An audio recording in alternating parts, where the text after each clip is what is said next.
voltamos com o Horizonte Debate. Seja bem-vindo se você chegou agora. Hoje falamos sobre educação no campo. De todos os Horizontes Debate que a gente já falou sobre educação, esse é muito especial, porque a gente está falando sobre construção. Tanto, como a Roberta havia colocado no primeiro bloco, de saudade de história, quanto do modo de fazer educação nessas áreas rurais.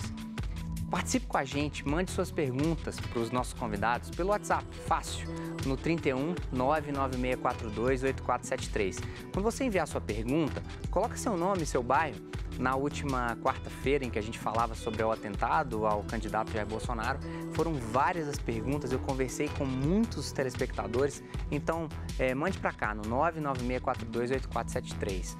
Humberto, a formação hoje, ela possibilita que esse professor, que vai trabalhar lá no interior do Espírito Santo, lá em Pedro Canário, fazer com que esse quadro dividido para o quarto e do quinto ano fomente cultura, fomente dignidade para esses alunos?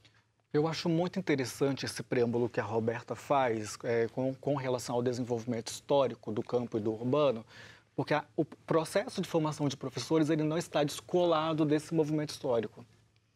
Falar dos cursos de formação de professores hoje no Brasil é falar da precarização e dos desmontes das universidades públicas com o que vem sofrendo atualmente.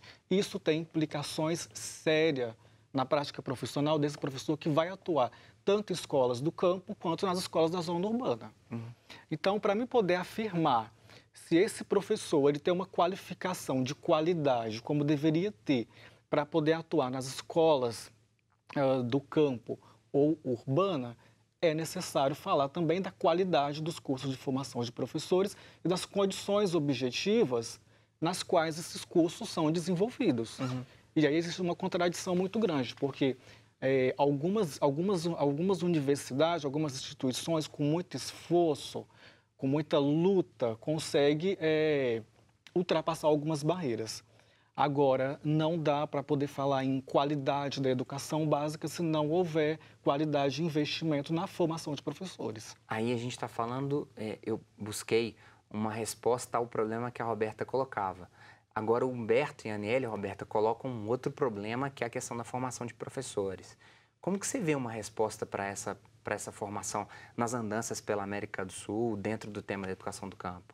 Então, eu acho que tem, de novo, né? Eu gosto muito de demarcar as nossas discussões a partir da história, porque eu acho que o processo histórico dá elementos para a gente entender hoje e superar as nossas dificuldades, né?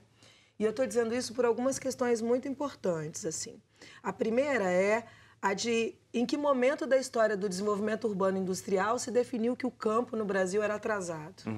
E como essa cultura de definição sobre o campo como o espaço do atraso, o espaço do Jeca Tatu, o espaço daquele modelo arcaico, conservador anterior, né, que já não teria mais espaço na sociedade urbana industrial a partir de Getúlio Vargas, a década de 30 para frente, né, do nacional desenvolvimentismo, criaria um imaginário muito pejorativo sobre o campo e a população do campo, né? Ainda que a população majoritária da cidade estivesse como consequência o êxodo rural, que é a migração forçada por conta da demarcação das grandes propriedades de terra frente às pequenas propriedades de terra. Então, quando a gente fala de educação do campo, a gente tem que se perguntar quem são os sujeitos da educação do campo, né? Essa educação do campo foi feita para filhos de pequenos produtores rurais, filhos de sem terras, filhos de trabalhadores rurais que não têm acesso à educação nos outros espaços e que precisam de sobreviver no próprio local onde vivem e trabalham e precisam dar para os seus filhos a oportunidade de uma vida digna num lugar que foi pejorativamente consolidado como atrasado, né? Então, acho que é importante essa demarcação. Por quê? Porque a educação do campo ela vai ensinar coisas para a cidade, que a cidade precisa reformular enquanto educação. Uma delas é a pedagogia da alternância. A pedagogia da alternância toma como premissa que a aprendizagem na produção agrícola corrobora com uma educação multifacetada. aquilo que a criança aprende lidando com a terra, lidando com a produção familiar, o professor aprende com a criança. Então, a educação não é professor sobre o aluno, é um processo de aprendizagem coletivo. Inclusive, esse é um dos desafios, que os educadores do campo sejam do campo, porque nessas dificuldades da educação como toda, a gente tem parte expressiva, dada a precarização do mundo do trabalho, de professores que trabalham na educação do campo sem serem vinculados à terra. Roberto, Humberto, Aniele, eu fiz a consultoria desse trabalho, além dos textos e que a produção apurou, com a minha tia. As raízes ainda estão em Oliveira, as raízes estão todas em Oliveira. Minha tia Nícia, que foi diretora de escola do campo durante muito tempo. E ela fala exatamente isso. Como que na época do Congado, ali perto do 12 de outubro, ela pedia para que as crianças que eram de famílias que dançavam congado, que tinham a tradição, e aí nós estamos falando de algo que é secular, algo que é frágil, que tem que ser preservado, as crianças iam vestidas de congado, iam com as cores, aquela blusa de cetim rosa claro, a blusa azul clara, e levavam o boi, levavam o estandarte, para que conversassem entre si, as famílias que eram de um terno ou outro do congado, para trazer isso. Aniele, há uma pasteurização no fundo quando esse professor não é bem formado? E aí, no fundo, ele vai falar de Revolução Francesa sem levar em conta que esses meninos estão ali doidos querendo colocar a gunga no pé e dar uma batida, assim. Qual que é o risco, qual que é o problema dessa educação não pasteurizar isso que é tão peculiar e tão visto no campo? Assim, como que é possível pensar isso? Olha, é uma situação que não acontece só no campo, né? Acontece também na cidade, né? Então, se você não valoriza esses conhecimentos, que das teorias de educação mais consagradas. Você tem que levar em consideração o conhecimento prévio e o conhecimento do estudante, para você, a partir disso, você motivá-lo e fazer o diálogo com o estudante, né? Dos conhecimentos que estão aí, né, definidos e construídos historicamente. E se você não levar isso em consideração, por exemplo, na cidade, na questão do funk, do hip hop, enfim, de todas as manifestações que tem também, os estudantes vai ter o mesmo efeito, né? Tanto do campo quanto da cidade. E esses professores, é o que eu linko com o que o Humberto falou, né? Se a gente não tem uma formação de professores que ela seja, né, que tenha como que eu posso dizer? Que tenha investimentos para que essa formação seja engajada nesse sentido de levar em consideração, os professores, eles não podem colocar a culpa nesse professor que está tentando fazer o seu melhor, né? Aniele, eu não sei, porque a mensagem chegou na hora que você estava falando, Roberto.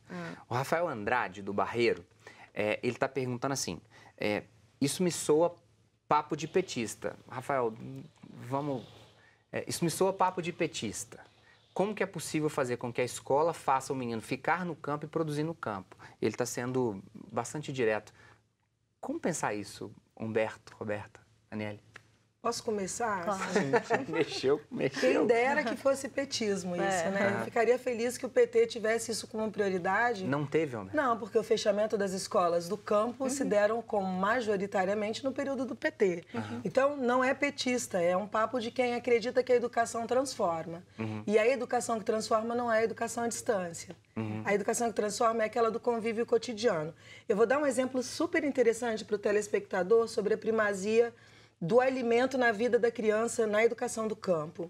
Quando você pede para as crianças, inclusive da 5ª e 6ª série, desenharem o seu cotidiano, vem uma diversidade de produção agrícola, né, muito comum nas feiras, né? Se o telespectador vai à feira, ele vai ver a quantidade, né, de produção da pequena propriedade familiar, né, que é quem produz parte expressiva dos alimentos que vão à mesa dos trabalhadores e das trabalhadoras e da família brasileira, 71%. né? 71% em alguns lugares, em outros chega a 85%, dependendo do alimento. Quer dizer, não é o agronegócio, essa grande empresa... O agronegócio é para exportação, é commodity, é mercado futuro. Então, não é um debate de política partidária, é um debate de cidadania, né? Quando uma criança desenha uma mesa farta, com uma alimentação saudável, né? E mostra como vida e cotidianidade, a relação que ela tem com a terra. A pergunta que a gente se faz como educadoras críticas é: essa criança que está na cidade consegue diferenciar pepino de outros tipos de alimentação? Ela sabe diferenciar folhas? Nós, na geração que somos, sabemos diferenciar? E por que essa pergunta? Por uma questão muito específica, que a sociedade que se alimenta mal se pergunta mal sobre como é que está sendo produzido o alimento na nossa cotidianidade. O Brasil é hoje a economia que mais consome veneno no nosso cotidiano. Veneno tem a ver com doenças, doenças têm a ver com hospitais e políticas públicas e uma saúde que está enferma, né? Então não é um debate político-partidário, é um debate posicionado a partir de que educação que a gente quer para sair dessa posição que a gente, miserável de endividados e de desumanidade que a gente vive. A primeira delas é a questão do alimento, né? Uma sociedade que desperdiça alimentos, ela é educada desde que lugar? Uma sociedade que é muito consciente, aparentemente, na cidade, ela come o quê? Quem produz aquilo que ela come e quem coloca o preço nas mercadorias comidas. Então, são debates que precisam ser compreendidos na dinâmica geral de funcionamento da sociedade.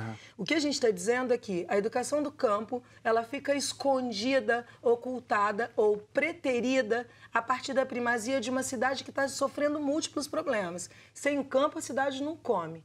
Sem o campo, a cidade não come. O agronegócio não produz os alimentos que estão na nossa mesa. O agronegócio produz as matérias-primas que vão voltar para nós na forma de produtos de consumo finais, bens duráveis e não duráveis. Então, não é um debate sobre que sociedade só, eu acredito. É um debate de como eu posso transformar o viver da maioria num bom viver. Humberto, passa muito rápido. Eu vou voltar contigo para essa pergunta que o Rafael fez com relação a que forma que a educação do campo pode manter esse menino lá produzindo com qualidade. Voltamos daqui a pouquinho, breve intervalo. Fica com a gente, eu quero voltar nessa colocação que a Roberta fez. Quando o Luciano Huck aparece dizendo que a educação à distância vai melhorar a sua vida, será que você acredita nisso? Até daqui a pouco.